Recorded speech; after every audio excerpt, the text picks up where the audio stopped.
Welcome to the Extra Mile podcast for bar exam takers.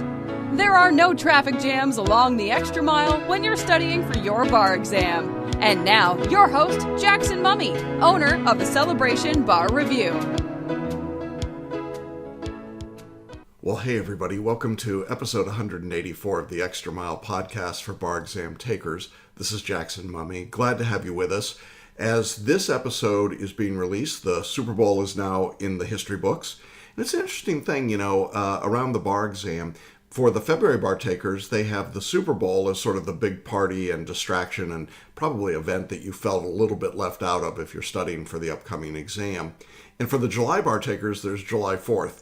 And people feel a little left out if they're studying for the July exam and everyone else is having their July 4th party. So at least it's balanced. Everybody gets their own sense of, And as I tell my students, it's okay. You might have felt a little left out right now. Next time you get to celebrate. We love that word here.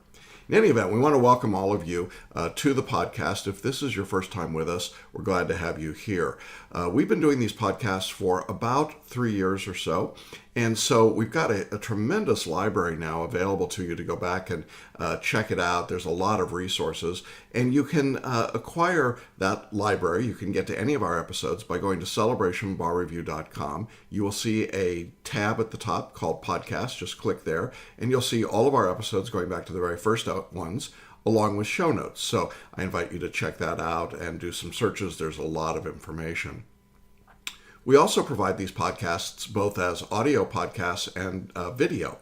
If you're interested in the video version of this podcast, you can go to our website, celebrationbarreview.com/1, the episode number, and you can watch the video. And really, we've been doing this for a while now, so you can go back and put in that different episode number right after the URL and see all of the videos as well. If you prefer to get your podcasts on audio, you can do that with Apple iTunes or iHeartRadio or Spotify now. So different ways that you can get the material, same information. And we're glad to have you with us. And if this is your first time, welcome. For those who have been with us for a while, we appreciate your loyal listening and watching. It's really exciting to see how the podcast has grown. We know that happens because you're sharing the information with other people. Speaking of growth and subscribers, I got a note this week from YouTube that our YouTube channel now has 1,000 subscribers. And I realized that, if you're a 9-year-old or a 10-year-old pre-tween singer on YouTube, you get that many followers in about 30 seconds. But, if you're an old guy like me, 1,000 followers and subscribers is a pretty big deal. So I was pretty excited. And if you're one of our YouTube subscribers, thank you. We appreciate that. For a narrow niche like ours, that's a pretty good size. And I think we're now well over 500,000 views of the videos that we do there. We're going to link to that YouTube channel in our show notes. So if you wanted to check that out, I invite you to do so. There's all kinds of topics and information there, and we'd love to have you check that out and be part of our YouTube channel as well. Now, today our message is going to be a little more abstract, I suppose. We're going to be talking about using your whole brain, and I'm going to be adapting this information from some reading and work I've been doing. As you may have been hearing, over the last few weeks I've been doing some work with Paul Sheely from Learning Strategies Incorporated, and the work is amazing. The stuff that he's done is just fascinating, and I'm going to adapt some of his teaching in this area of using your whole brain, particularly in dealing with anxiety and worry and fear. I think those are 3 terms that really come up a lot for bar takers, particularly when we're close to the exam. So if you've got the exam coming up soon, be sure to stick around for that episode. Now, last July, before the exam, I recorded a message. It was episode 153. It was basically a riff on Wonder Woman, and we called it Crossing No Man's Land.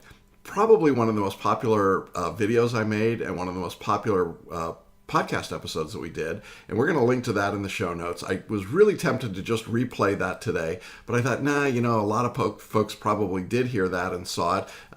Maybe you want to see it again. It was a lot of fun to do, and a lot of people have commented on it. If you haven't checked it out, I really encourage you to do that.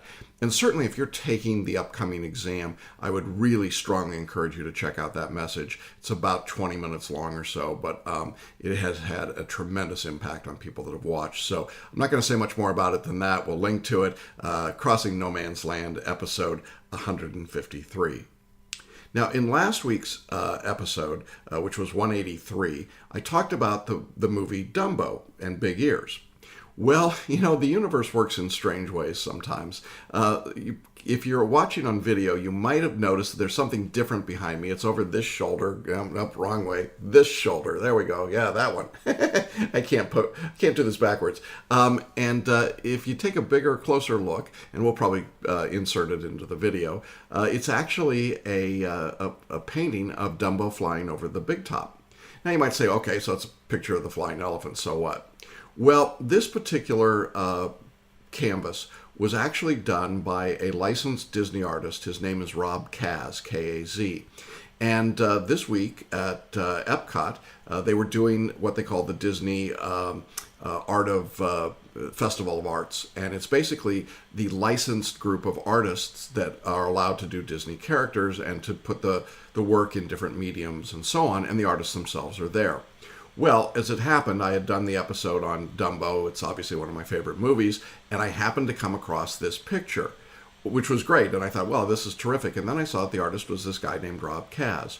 Well, the story is that Rob's father actually taught with me at Celebration School, was also an original founding family of Celebration more than 20 years ago. His real name is Kazmarchik, and so which that's a lot of letters to write at the end, I think. So he shortened it to Rob Kaz, and as it turned out, he was there that day. I got a chance to talk to Rob, reminisced a little bit about when he was growing up and about his dad and teaching in his family, and it was really special to have this picture that Rob has painted. He's very, very popular. You might have heard of him if you collect Disney art at all. He's very well thought of. And in any event, I got this picture as a constant reminder for me and for my students that you can fly. And if all of that makes no sense to you and you're going, why is he going on and on about Dumbo the Flying Elephant? All I would say is go back and check out episode 183. I think you'll like it, and it'll make a lot of sense. And if you were with us last week, then I think it does make sense, and just a cool reminder of all of that. All right, one more thing before I jump into today's message. I do want to let you know that if you're taking the bar exam in July 2018 or even February 2019, we have a very special free webinar for you. It's titled How to Make the Next Bar Exam Your Last Bar Exam. It's a look at the powerful, proven way to pass. This is a webinar that we've offered for years. It is very popular and very helpful, I think, to the people who have been through it. I mean, literally thousands of people have gone through it. It's entirely free, and we're going to offer it on Monday, February 12th, and Thursday, February 15th. The time is 7 p.m. Eastern. That would be 4 p.m. Pacific. And there's no charge, as I said, but you do have to register. You can register in one of a couple of ways. If you're watching the video today, just scroll down to the page and you'll see the link, and you can register there. And if you're listening, there is a link in your show notes, and there is also a link on our home site at celebrationbarreview.com. Click on the button to claim your seat, choose the date that works for you, and you're all set to go. Now, if Monday or Thursday at 7 p.m. Eastern is not convenient for you, we also offer an on-demand version of the same content. Select that button. You'll see it right there when you're ready to register, and you can watch at your convenience or right away if you prefer. Everything is the same, except I'm not there live to answer your questions. You'll email me your questions, and I'll be glad to answer them promptly. So same opportunity, same information, and really an important way of looking at how you study for the bar. We're going to take a look at successful case studies of people and what they did, how they did it, and walk you through a 4-step process to actually prepare and study and to make the next bar exam your last bar exam. So I hope you'll check that out Monday and Thursday, 7 p.m. Eastern. All right. Well, I'm anxious to get into today's message. We're going to talk about this idea of using your whole brain, your genius mind, to deal with anxiety, fear, and worry. Let's jump into that message. Today I want to talk about 3 things that really get in the way of bar takers, particularly as we get closer to the exam. Those 3 demons, or villains, if you will, are self-doubt, worry, and anxiety. Ooh, they're bad ones, aren't they? We're all plagued at some points in our lives with self-doubt and with worry, and certainly with anxiety. And when it comes to a high-stakes, high-stress event like the bar exam, I think that self-doubt becomes even greater. worry certainly starts to pop up, and anxiety is just like a bad case of teenage acne. I mean, it just starts popping up all over the place, and there's no Clearasil available for bar exam anxiety. But there are things that you can do, and I think part of what you can do to minimize the impact of any of these three things is to understand where they come from, why they're natural, and really kind of how you can start to gain some mastery and some control over it. And so I wanted to share some of those ideas with you today. Now, I want to begin by acknowledging the work of Dr. Paul Scheele at Learning Strategies. He's done some extraordinary work in this field and in the field of neurolinguistic programming. And I've studied a great deal of his work, and I'm deeply indebted and acknowledge the resources that he's provided when it comes to these topics. So I want to just say that up front. I'm not going to claim much of this is original thinking that I've done. It's really only its application to the bar exam. Well, as I said, there are these three big problems. There's the whole question of self-doubt, and then there's worry, and then there's anxiety. And I think that if you're looking to make a change, if you're not happy with how you're handling those areas of your life as you study for the bar and as you get closer to the bar exam, it's wise to begin looking, or to begin to start the process by looking at the reason that those problems exist and how, frankly, they've probably been advantageous to you and not bad up until this point in your life. Let's start with self-doubt. I mean, self-doubt helps us get away from this threshold of moving into something that's going to be bad. It keeps us away from doing activities that we don't have the necessary resources to proceed with. When I was very young, some of you may have heard or know this, I was a child actor. And I didn't know what I couldn't do. And so I went to an audition for a show called The Pied Piper of Hamelin.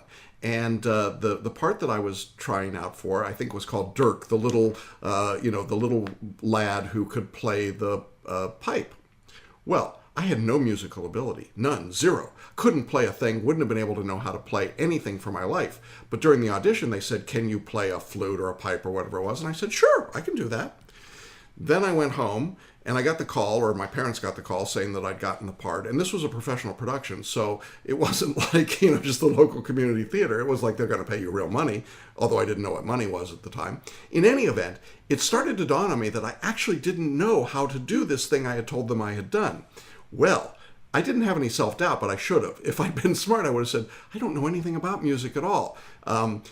So there you go, right? So self-doubt actually could help get us out of jams and keep us away from trouble, unless we're like crazy and trying to build a career as an actor, I guess. In any event, for you as a bar taker, I think that the example is that nightmare that many bar takers have, that they are going in to take the bar exam and they don't know anything. They've forgotten everything, or they didn't bring their computer with them. That's a new form of it. It used to be we didn't bring our paper and pencil.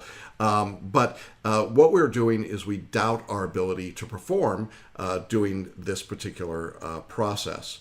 If you're unsure of the information that you're learning, you're unsure of the law, you're unsure of the detail or the process of how you're going to do it, there is reason for you to have doubt. If you don't know how to write an essay or how to take a multiple choice test or how to write a performance test, you're going to have a problem. And that's why it's important to do a good, competent, quality bar review. Not just grab the materials and look at somebody's old books. You want to move past that point of self-doubt.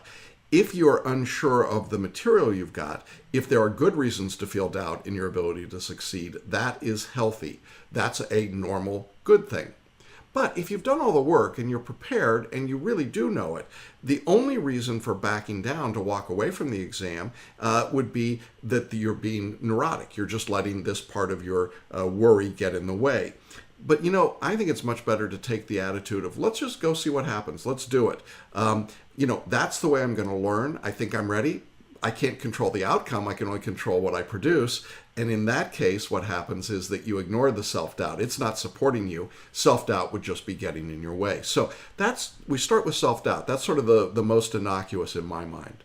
The next level up, at least for me, is worry. Worry is the situation that happens when you're concerned that something negative could happen because of an uncertain future. We can obviously worry about a lot of things that are going on in the world. We can worry about current events. We can worry about politics. We can worry about our families. We can worry about our health and so on. And there are lots of reasons that we could be worried in the world. Now, this sense of worry can motivate you. I go get involved in politics. I get involved in being proactive about my health.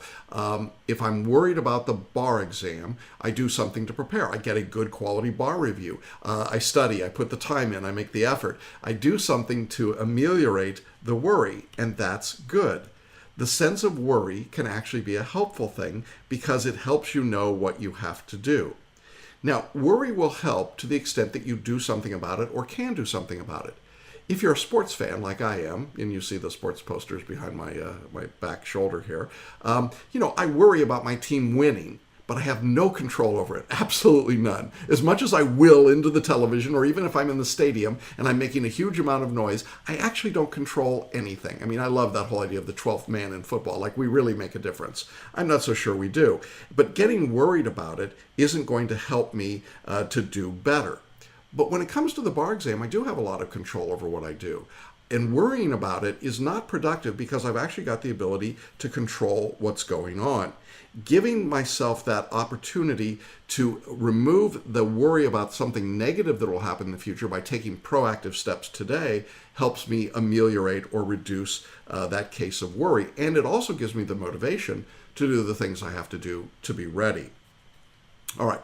So we've gone from self-doubt, we're up to worry. Yeah, I'm worried, but that's not quite so bad. And then we hit the mother of all challenges, at least for me in dealing with students, and that's anxiety.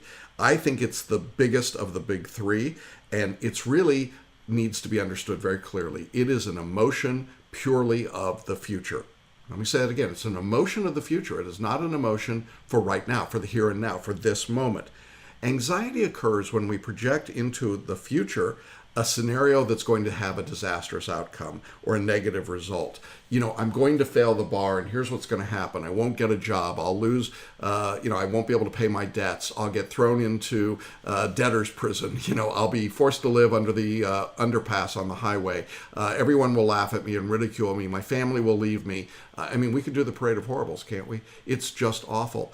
And often I hear students talking about not just their worries about the exam, but their anxiety. Oh, what if my computer fails? Well, if it's a worry, we can fix it. Make sure you got a good computer with a good battery. But if it's anxiety, what if there's, an earthquake and all the computers? Well, if they do, they do. What if no one can upload their stuff? Well, then no one can. There are things you can't control. And when you start projecting into the future, you can amp up that anxiety. And we've all done it in different parts of our life. The most common example, I think, is someone who's flying in an airplane and we hit turbulence and suddenly, we're dropped down, but we don't hit the ground. But notice what happens. We go, and the really anxious, the fearful flyers just go crazy. Literally. Why? Well, it creates an anxiety to think about what happens next. The plane's going to crash. But the plane hasn't crashed. The plane's still flying. It might be bumpy, it might be uncomfortable, it might be a lot of things, but the plane is still flying. The problem is that we start imagining the future, and as we imagine the future, and we're so good at this in law, aren't we? We call it the parade of horribles, all the things that are going to happen. Well, when you start creating that kind of vivid mental imagery, what happens is that your body responds physically to what you're thinking. Put it into the extreme where you're absolutely convinced that that's going to happen, and you'll have a complete anxiety attack or a phobia. And people get these anxiety attacks around all sorts of things. They associate them with the event, but it's really not the event. It's what they perceive in the future is going to happen. So when people talk about the bar exam and being anxious, what they're doing is they're perceiving into the future. Oh, it's going to be this. There's going to be drama. This is going to happen, and this is going to happen.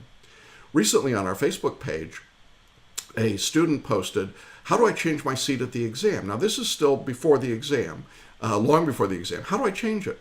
And I thought, well, this is an odd question. And people started responding to all the bad things that had happened to them in the exam. There was a person with bad body odor seated next to them. There was a person who kept getting up. There was a person who was reading out loud to themselves. There were all these different things going on.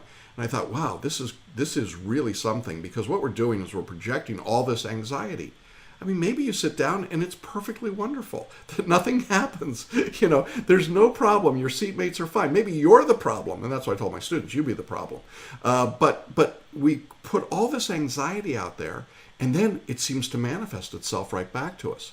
Instead, if something does happen at that moment, Well, you deal with it. You raise your hand, you say to the proctor, I need to be moved. That's it. I mean, it's not a big deal. But if we get anxious about it, if we project into the future, then what happens is we start to become caught up in that. And ultimately, what Paul Scheele says, and I think he's absolutely right, is that when you start to talk about anxiety as an emotion of the future, he says you can't feel anxiety about the present moment. You have to leave your experience of now to jump into the future, right? So as I'm typing about what do I do to change my seat, well, I'm no longer in the moment of typing at my seat at home where I'm okay. I'm now into the exam. I'm projecting and imagining this future. And because there's uncertainty about the future, now I'm amping it up. I'm making it worse. Well, anxiety really is a deadly problem for bar takers, and it's something that we want to be really careful about and not falling into the middle of. But I would say that with all three steps, self-worry, doubt, and anxiety, that what happens is, self-doubt, worry, and anxiety, that what's really happening is that we are doing these sort of mental gymnastics to produce the bad internal feeling. And at first, what happens is that you start maybe with feelings of doubt, and then it builds to worry, and then it grows even further into anxiety. And then, if in spite of all the evidence to the contrary, that you're okay in this moment, as you're thinking about all those things, I mean, just think about it. Right now, as you're watching this video, you are okay. And at this moment, if you start thinking about all the bad things that are going to happen, what happens is that your imagination controls you instead of you controlling your imagination and your resolve. So whenever anxiety is becoming out of control, what I say to my students is you're really letting the anxiety run you rather than you running it. Now, Paul uses a great example of talking about this anxiety that I really loved. He talks about drawing two parallel lines on a gymnasium floor about 20 inches apart and asking someone to walk between the two lines. It's very easy to do.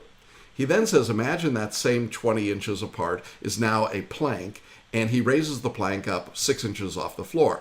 It's still pretty easy to walk across it 6 inches off the floor. But now he says, raise it to the top of two skyscrapers on a big city street, and you've got to go across those skyscrapers, or across the plank to those skyscrapers. Same task, same width, but now, oh my gosh, right? If you're like me and you've got some fear of heights, oh my gosh, I don't think I can do it. Why? Because what's happening is that we start to imagine all of those things happening. We imagine how many foot drop it would be. We imagine that there's nothing underneath us to catch us. How would we react? I mean, I just saw a trailer for a movie where the star is going, from one big building to another, and he's leaping across it. And I got sick just watching the trailer. I was like, oh my gosh, you can't do that. But it's movies. I mean, there's a harness and there's green screen. I'm pretty sure that The Rock survived it. So, my point is, it's our reaction to these things. It's how we feel. And it's not the literal act of literally walking on that 20-inch beam. You see, it's all about how we're reacting to it. So that's part of what happens. It's how we build these into being major challenges for us. Well, you've probably discovered that when you think about the bar exam, that one of the hard parts of this is that trying to make our certain future happen is virtually impossible. It's really difficult. I mean, I know that the bar exam's coming. You know that you're going to take the bar exam, but knowing that you're going to pass it, making it absolutely certain that you're going to pass it, well, you can't do it. It's not up to you. You're not grading the test. So the only thing that you really can be certain about is that you're going to go to the exam and that the future is uncertain beyond that. That's all. And once you acknowledge that, I think that it's a little bit easier because then you're suddenly letting go of the thing it is that's controlling you. I often say to my students, you cannot control the outcome on the test. You can only control the effort that you make. And in this moment, as you're studying right now, you're okay. And when you get to the bar exam, you stop and you say, in this moment, I am okay. I'm just going to do my work at that moment. This is called finding a state or a sense of equilibrium. When you're feeling confused or not knowing, for whatever reason, you don't know what's going to happen next. What question are they going to give me next? What topics are they going to ask on the exam? It's okay to not know. It's also okay to be curious. I wonder what they're going to do. That's very different than, what are they going to do? What questions are they going to test? It's okay to be open to have a greater sense of what's going to happen next, to be able to observe what's happening. I love it when students kind of get outside of themselves and say, oh, I can see what was happening. There were people freaking out all around me. There were people in tears at the doorway to the exam. Not that we like those things, but just the awareness that all of that was going on. I think that when you're studying at this point, leading up to the exam, what I would hope for is that you would continue to learn and continue your learning process so that you understand that right now, where I am, right at this moment, I'm okay. And one time, long ago, that was a distant past, but in that distant past, today was a distant future. And I'm okay today. It worked out all right. So today was a future back then that had enormous uncertainty, but you survived it. So here you are. You made it. Right now, you and I are okay. I mean, sense it. You can do that. And you take the breath in and you feel it. And you know you're okay. And I would say 5 or 10 minutes from now, you could do the same thing. And I'm pretty confident that you'll have the same result. I'm okay even then. And you could do that all the way through, right up until the exam. And in the moment you're sitting at the bar exam table and you're ready to take the first question, take a breath. Think to yourself, I'm okay. I mean, I'm here. I'm okay. And I'm breathing. So what is it we're afraid of? Well, what we're really afraid of is the unknown. We don't know what to do about it. We can't control it. And so we have this great fear. And the other reason that we fear the future is that we aren't able to master it. We can't do that because our brains aren't wired to do that. So we project into the future. We project what we think is going to happen. You project or imagine something awful, well, most likely you're going to get something awful. Because once you've imagined it, the parts of the brain are built in such a way to make sure that we avoid our imaginary futures. Now, I don't want to get too deeply into brain physiology, but I do want to point out that most of the research, most of the scientists now view the brain as having 3 distinct elements to it. There is, if you think about concentric circles in the inner core, well, actually, let me start with the outer core. The most outer core is the neocortex. This is the lining of the brain, if you will. And the neocortex is what we think of as being our contemporary brains. It's where our self-concept lives, and it's where we manage reality. We see what's going on, and we respond to it. So that's the neocortex. The second level in is called the mammalian or the limbic response. You've heard of this. And this is where we really have our sense of self-esteem, who we are. It's also where we can manage our anxiety, and where our anxiety often comes from is this secondary level. It's not a conscious, I mean, if I consciously think about what's going on in the neocortex, I'm okay. But my mammalian brain is going, right? And it's got the anxiety. And then at the inner core, the oldest part of our brain is the reptilian brain, which makes me kind of creeped out to think that me and the reptiles have something in common.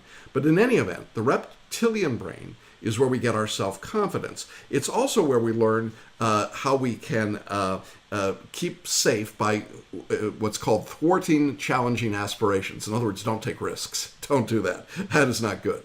So how do these 3 parts of our brain work together to screw us up, if you will, even though it's trying to protect us? Well, there is in each of the 3 this thing called the ego, and the ego is there as our guardian. It's there to help us, but it's got what often is called the 3 voices. At the neocortex, the outer level, the voice from the ego is called the voice of judgment, and it tells you, I am not enough. I'm just not enough. That's my self-concept. I'm not enough. I'm not good enough. You've thought it as you study for the bar. I'm not good enough at doing this. I'm not good enough at writing. I'm not good enough at taking multiple choice tests. I'm not good enough yet in contracts or whatever it might be. And so that is your ego, not in a bad sense. It's your neocortex, the voice of judgment, just telling you you're not enough. Well, we can drive down a little bit deeper. We can go back to our limbic system, the mammalian system, and the voice that we hear at that level is called the voice of cynicism. And it says, you're not loved and you're not accepted enough. Ooh, I hate that one, man. You know, I'm not part of the tribe. I'm just not, I don't fit in. Everybody else knows how to do torts but me. Everybody else can take the bar exam easily and pass, but not me. All my friends from law school passed, but not me. I'm not accepted enough. I'm not enough, right? So I'm not loved and I'm not accepted enough. And that comes from this self-esteem ego and from the anxiety part. And then at the deepest level, the reptilian level, we have just pure voice of fear. Hello, warning, you are not safe. I am not safe enough. This is not a safe environment. You get into the bar exam and you're sitting there, you are definitely going to feel like I am not safe enough. No doubt about that. It can easily happen to even the most confident person, and they start thinking, oh my gosh, I got to get out of here, right? The fight or flight syndrome. All right, so our ego then gives us the voice of judgment, the voice of cynicism, and the voice of fear. Well, that would be a bad place to stop. The good news is that there are ways that we can combat and deal with each of those three voices. And this would be called what we call developmental practice. And it's what we try to encourage in our bar review and in our structure and the way that we do it. At the neocortex level, remember that's the voice of judgment saying, I'm not enough. We want to have an open mind. We want to be intellectually open, recognizing, accepting, allowing, and appreciating. You know, my best students are the ones that are open to new ideas, to learning, to trying new things like photo reading and paraliminals, to whole mind thinking, to bringing a different attitude to what they do. It is an open mind. When someone's got a closed mind, and you've been around a closed-minded person, it's virtually impossible to have any kind of rational conversation with them because what's happening is that their reality just doesn't comport with yours. And that's because their mind is closed. So, if we're going to manage reality in a correct way, we have to recognize and see reality for what it is. We have to allow in the inputs, we have to accept them and appreciate them. We don't have to agree with them, we just have to understand that they're there. So, by having an open mind, you actually reduce some of this self-doubt and worry and anxiety. What about the mammalian part? Remember, this was the voice of cynicism that says you're not loved or accepted enough. Well, here we would say you need to have an open heart. You have to have the qualities, I think, of gratitude, of forgiveness, and of kindness. You might say, well, what's that got to do with the bar exam? Well, if you're grateful for the opportunity to take the test, which is what we say to our students, you have already achieved a lot just to get to the point of failing the exam. That attitude of gratitude gives you the ability to understand that you are enough. You can be accepted enough. Your self-esteem can be improved. When you forgive other people, well, that helps a lot. That really raises self-esteem. I at least feel better that I forgave that jerk, right? You know, it helps my self-esteem, my sense of what's going on. And when I'm kind to other people, oh, this is a big one. It really changes my perspective. One of the suggestions that I make to my bar students, particularly in the month before the exam, is take time every day or every couple of days at least to do something nice for someone else. Why? Well, we're not trying to pay it forward. We're not trying for some karmic balance in the universe. We're simply saying when you do something nice for someone else, it gets you out of your own brain, out of your own self-imposed prison, and you see the whole world, and you see how really wonderful your situation is. If you're smart enough to be taking a bar exam, you are among the most gifted and talented people on the planet. You have more opportunity than almost anyone, and you should be kind and recognize that. And when you do that, what you're really doing is you're taking the voice of cynicism and you're muting it, and you're helping your self-esteem, and you can manage anxiety, because as you do that act of kindness, or you act in gratitude or with forgiveness, in this moment of doing it, you're okay. And you'll know you're okay. And then down at that core level, the reptilian part, you know, the voice of fear, we're not safe. I am not safe enough. Here you need what's called an open will. You want to be aware, but you also want to trust and surrender. You know, you're going to be okay. I want you to know that the vast majority of people that go to the bar exam survive it. Okay, you're going to be just fine. I had a student one time who was actually not afraid of the bar exam. She was afraid of traveling to the bar exam. She had never been into New York City, as it turned out, in her entire life, even though she'd grown up in the suburbs. And she was terrified that she actually had to go into New York to take the exam. And when she became aware of that, it was a safety issue for her. She was afraid of that.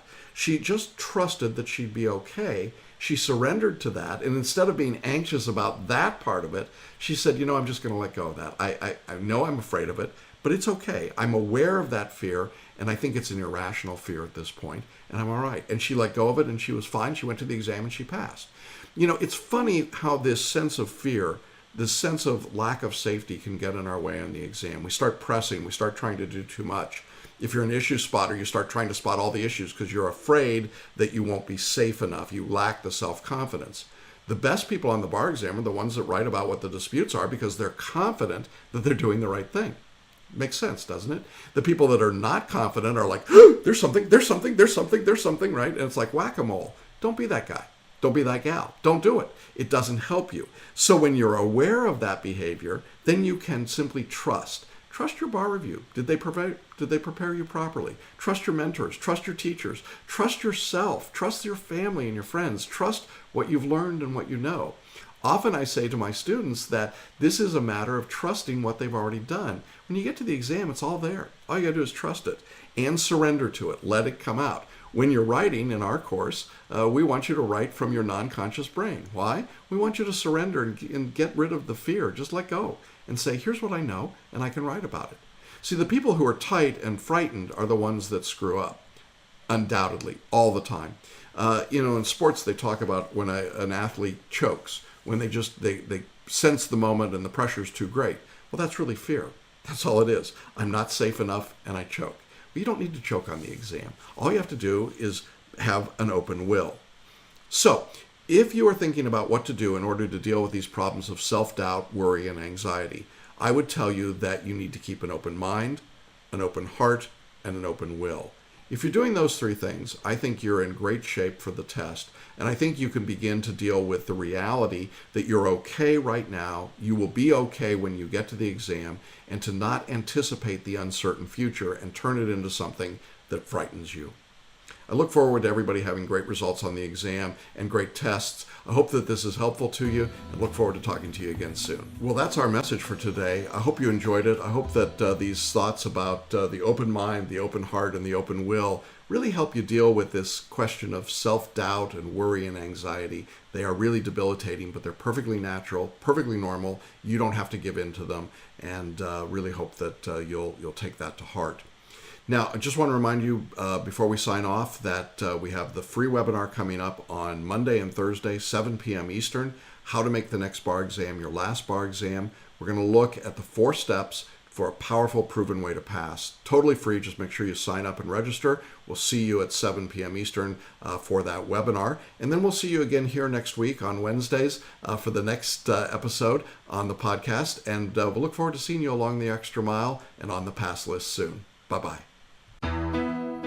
Thanks for listening to the Extra Mile podcast for bar exam takers at www.celebrationbarreview.com.